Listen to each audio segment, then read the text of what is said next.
Hi hello welcome to Balaraju dairy farm. Friends, చాలామంది రైతులు అడిగే క్వశ్చన్ ఏంటంటే ఈ సూపర్ నేపియర్ కానీ తైవాన్ నేపియర్ కానీ గ్రాస్ మనం నాటుకునేటప్పుడు దీన్ని ఒక గనుపు నాటుకోవాలా రెండు గనుపులు నాటుకోవాలా అనేది ఒకటి వాళ్ళకు కన్ఫ్యూజన్గా ఉంది. చాలా మంది ఫోన్లు చేసి ఇదే క్వశ్చన్ అడుగుతున్నారు. ఇది మేము ఎలా నాటుకున్నాం, గ్రోత్ ఎలా వస్తుంది అనేది మీకు చూపిస్తాను. ఒక సింగిల్ నాటామా డబల్ నాటామా అనేది మీకు చూపిస్తాను. ఒకసారి చూడండి, ఈ వీడియో కొంచెం దగ్గర పెట్టండి బాబు. ఇది సింగిల్ గనుపు నాటడం వల్ల వచ్చిన రిజల్ట్ అండి. ఇది ఇటు కొంచెం తీసుకోండి. ఈ సింగిల్ గనుపు అనేది నాటడం వల్ల ఈ విధంగా వస్తుంది ఫాద్. ఇది మనం ఇక్కడ ఇట్లా నాటుకొని దీన్ని ఇట్లా నాటినప్పుడు జస్ట్ ఇది ఇట్లా భూమి కానాలి అంతే. ఇట్లా జస్ట్ ఇది గట్టిగా అయిపోయింది, చాలా రోజులు అవుతుంది కదా. దీన్ని ఇట్లా భూమి కానాలి అంతే. ఇట్లుంటే సరిపోతుంది. ఇట్లుంటే సరిపోతుంది.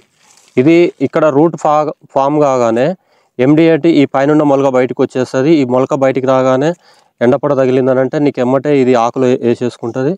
దీని ఎమ్మటే అన్ని వేర్లు వెళ్ళిపోతాయి. మొత్తం టోటల్గా నీకు ఈ మొలకలన్నీ ఇగో ఇక్కడ చూడండి. ఇది ఇక్కడ పైన కొంచెం మేము ఎంత గ్యాప్ పెట్టామో చూడండి. ఇది మొదలండి. ఇది మేము పెట్టింది ఈ విధంగా పెట్టింది. దీనికి ఎమ్మటే ఇక్కడ కింద వచ్చినాయన్నీ ఇవన్నీ మొత్తం ఇక్కడ స్ప్రెడ్ అయిపోయినాయి. ఇట్లా ఇది జస్ట్ 1 month అండి. ఇది పెట్టేసి మేము 1 month వాటికి కరెక్ట్ 30 days మొలక ఈ విధంగా వచ్చేస్తుంది. ఈ 2 గనుపులు పెట్టుకోవడం వల్ల ఏం నష్టం జరుగుతుంది అనేది నేను చూపిస్తాను. అది కూడా మీకు ఈ 2 గనుపులు నాటుకోవడం వల్ల ఏ విధంగా ఉంటుందో ఇప్పుడు ఈ మొక్కను చూపిస్తాను. మీరు చూడండి, 2 గనుపులు నాటిన మొక్కను వీళ్ళు 2 గనుపులుగా నాటారు ఈ మొక్కలు. దీనివల్ల వీళ్ళకు ఏం డిసడ్వాంటేజ్ అయిందనేది మీరు చూడండి. ఇక చూడండి, ఇది ఫస్ట్ గనె మొత్తం భూమిలోకి వెళ్ళిపోవడం వల్ల దాని మొలక రాలేదు. రెండో గనిపే భూమికి పై భాగంలో ఉండడం వల్ల దానికి వేర్లు భూమి నుంచి వెళ్ళి దానికి కావాల్సిన పోషకాలు తీసుకోకపోవడం వల్ల ఆ మొక్క డెవలప్ కావట్లేదు. అది అలాగే ఆగిపోతుంది. ఆ గ్రోత్ మొక్క అనేది మనకు ఎక్కువగా స్ప్రెడ్ కాదు. అదే ఇప్పుడు మీరు ఇంకో మొక్కను చూడండి, దాని పక్కనే ఉన్న ఇంకో మొక్క, దాని గనుపు వచ్చేసి భూమికి ఆనిపోయింది. మొత్తం పై గనుపు అనేది భూమికి ఆనుకోవడం వలన దానికి ఒక్కసారిగా దానికి మనకు పిలకలు ఎక్కువ భాగంలో ఎన్ని పిలకలు వచ్చినాయో మీకు కనపడుతుంది. ఇది చూసుకొని మీరు చాలా వరకు నాటుకునే వాళ్ళందరూ సింగిల్ గనుపు నాటుకోవడానికే ప్రిఫరెన్స్ ఇవ్వండి. దీన్ని కూడా ఎక్కువ భాగం లోపలికి పెట్టొద్దు. పైన భాగానికి ఇట్లా ఆని ఉంటే సరిపోతుంది భూమికి.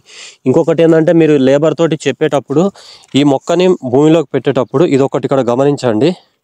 ఇది కింది భాగం, ఇది పై భాగం. ఈ పై భాగం అనేది ఇది ఎంటీ ఉంటుంది. ఇక్కడ కింది భాగం ఎంటీ ఉంటుంది. పై భాగానికి ఇట్లా ఆకు ఉంటుంది, పైన ఇట్లా ఉంటుంది. ఈ ఆకు అనేది ఈ భాగం అనేది పైకి ఉండాలి. ఇది ఇట్లా చెక్కాలి. మనం రైతులకు ఇచ్చినప్పుడు ఏం చేస్తున్నారంటే ఈ మొక్కలు వచ్చినాయంటే ఈ సింగిల్ మొక్కల కొంచెం కన్ఫ్యూజ్ అవుతూ ఉంటారు.